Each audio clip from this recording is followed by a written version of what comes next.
Today's rum tasting, I'm going to Asia, the Philippines to be precise. It's a very obscure rum for me, but I'm going for Tanduay. So we're going to be having a little tasting, and then by the end of the video, I'm going to let you know whether I think it's value for money, whether it's worth its price tag, whether I have any comparable rums behind me already that I think are better or this topples, and actually, would I replace it? I'm going to answer that by the end of the video. So, Tanduay, Filipino rum, huge sales volumes. As you might expect, you know, out that way, there's a huge amount of rum sold. And that's, you know, that is largely their market share out in Asia. But that's not to say it's non-existent out in the UK, in Europe, in the US it is. You know, it's steadily gathering more traction in the UK. We've seen it quite a few, the last few years now at Rumfest and doing the rounds and all that. I wouldn't say it's a rum that gets heavily respected by the geek community, but in our world, for a price point of £25.24, which is roughly, I've got it on there, it's roughly $32 US, should it actually be getting more love? Now, before I dive any further and give you the small amount of fact bombs I can, I want you guys in the comments, if you've had this, if you've tried this, and tried any other Tanduay rums, I want you guys to dive into the comments and help the rest of the community out. What are your thoughts and opinions on this? For the price point, don't get all egotistical, for the price point, how does it match up against other rums in its class? Let us know, help us all out, let us know in the comments below. Now let's dive into the fact bombs. I haven't got many, so this will be short and sweet, but I haven't got many. Let's dive into it. £25.24, as I said, roughly about $32 US. Philippines, Asia is where it comes from. ABV is 40% ABV, 80 proof. Stills, column still, multi-stills. I think, from what I've kind of gathered, there's a little bit of complexity going on here. But what I gathered is different distilleries around the Philippines, and it's all, you know, different rums come from different distilleries and then it's blended together to make that. I think that's how it plays out. As I say, there's little to no knowledge about that, but I think that's kind of what I understand. It's aged in ex-bourbon barrels, but the thing I want to clarify, because I'm pretty sure I have fact-checked this, when you see this online as a 7-year-old rum, no. What it is rums up to 7 years old. That's why there's no age statement on there. Whenever you see a rum with no age, with no numbers, with no age statement on there, you can pretty much guarantee that there is unaged to 1, maybe 2-year-old rums in it as well. So yes, there are 7-year-old rums in here. It is not a 7-year-old rum. The minimum age in this could be straight off the still, could be 6 months, could be 1 year old. It's nothing bad. I just want you to get into the habit. If you don't see a big, shiny, big old number on the bottle, don't think it is, you know, if someone says, oh, it's a 7-year-old rum. The fact is, if there's no number on the bottle, the actual brand doesn't claim an age. All right, so try and understand that. So let's dive into the old nostrils. And as I've tried to get into the habit, I've said in the last few videos, this has been poured probably a good look at the clock now, about half an hour or so before filming. And don't take this as a bad reflection, but I'm actually not getting much of anything at the moment. It's very subtle, very dialed back.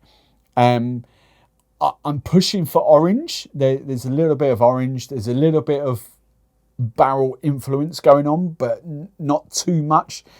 Generally, there's not much punching me in the nostrils with flavour or aromas.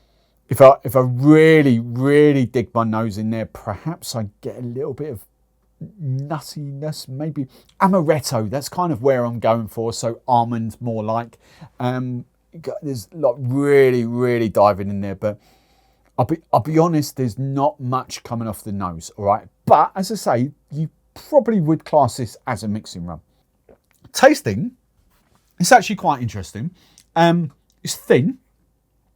The finish, there's a lot of flavours going on there, but they disappear quite quickly. The finish is a long lingering spice finish.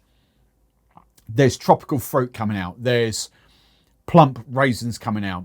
There's honey coming out. Maybe a bit of, on the sort of, as it sort of lengthens out a little bit, there's sort of a bit of nutmeg coming out.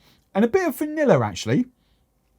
And that'll be the bourbon casks, ex-bourbon casks. And this is the big difference between what I would class as a sipping rum and a mixing rum. I think this will play quite nicely with mixers, but this isn't a rum that I would sip neat. But I don't think even Tanduay themselves would argue that it's a neat sipper. Now, don't take that as a bad sort of, review of it or anything like that. I'm just saying, look, let's be brutally honest here. There are better rums that you could sip neat. This is, for me, a mixing rum. So I want to know, at £24, is this going to be a great mixer? So as always now with these rum tastings, we bring it on to mixers and cocktails. This, as I say, is a mixing rum. So this would be, you're pouring rum for a lot of pubs and bars. You're pouring rums for a lot of you at home. Your rum and cokes, you wouldn't even think twice about it. Rum and cokes, rum and mixers.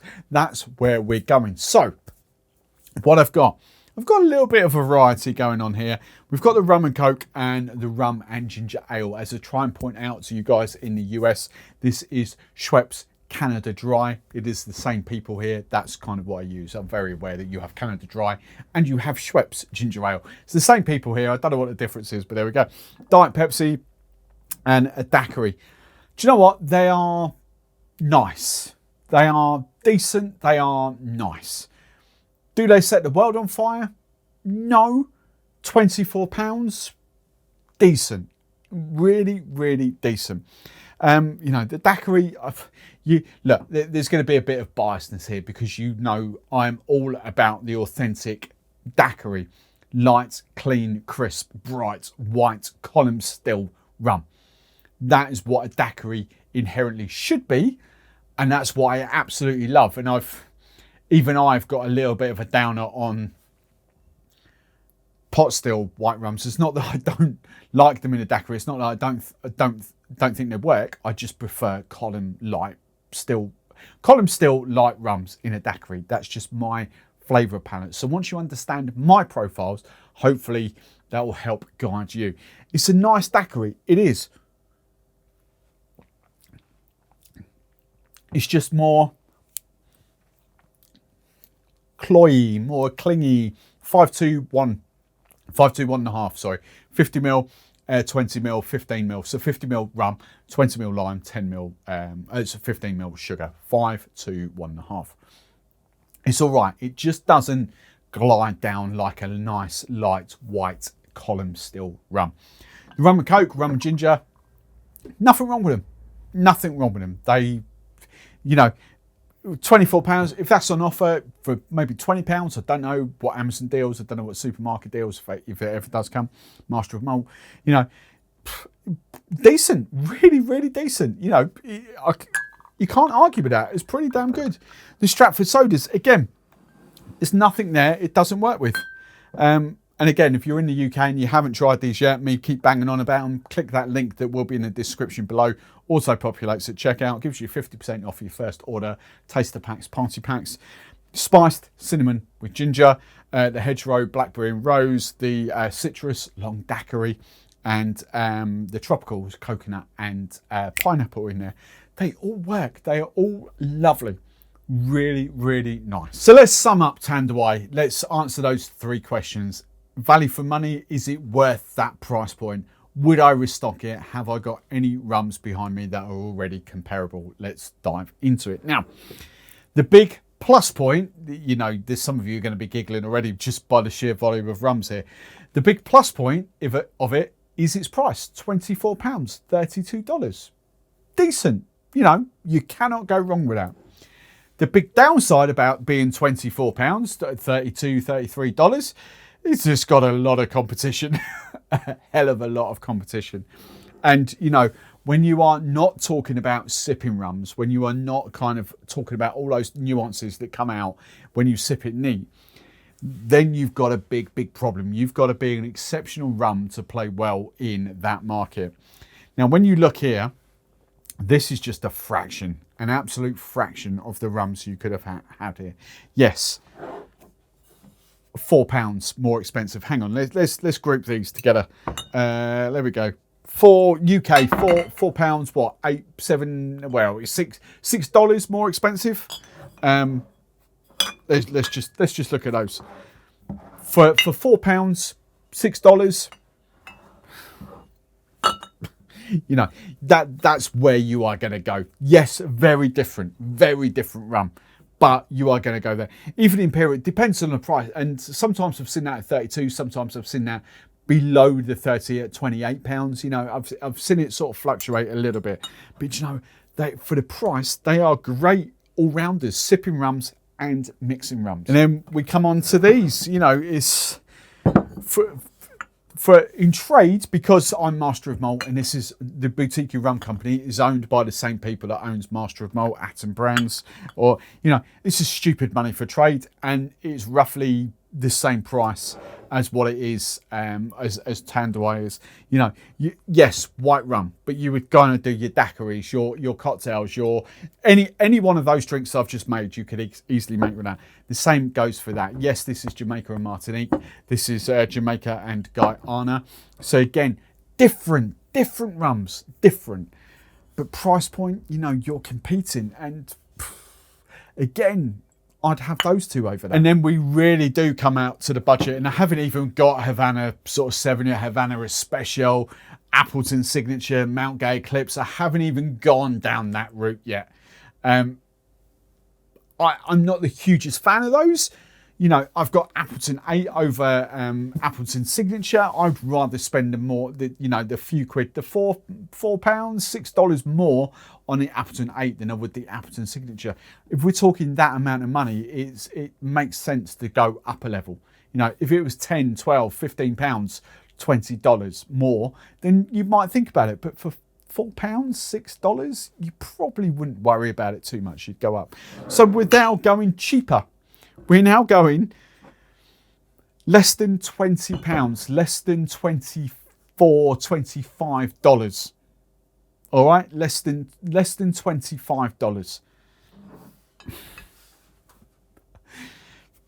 Daiquiris, hands down. You know, daiquiris, hands down. Rum and cokes, hands down. You know, rum and cokes, hands down. Cocktails, hands down. You would go there. That's without even getting the Kingston 62. If you don't like your funk, and it's got a minimal funk in there, but a decent funk, if you know what I mean, and rum bar, go Kingston 62. It's even cheaper. And, you know, Jamaican rum without that kind of funk. You know, I actually prefer the Kingston 62s over the Appleton Signatures. By the way, it is the same brand. Appleton is Kingston, all right? Kingston is their entry level. Appleton Signature is the next one up. And Appleton Signature is the base of the Appleton range. So from Signature, you go 8 and 12 and 15 and so forth. So look, it's not, though I've got a downer on the rum is perfectly decent. It's perfectly acceptable, and it's a great for £24, $30, $32. It's a great shout. But as I say, the big problem is there are so many competitors in that price bracket. When you're talking about a mixing rum, a cocktail rum, and that sort of vibe, you know, unless it's exceptional, unless it really lights your eyes up, it's a really, really tough sell. And for me personally, no, that's not a restock. There are just too many better rums at the same price point, and that is its downfall.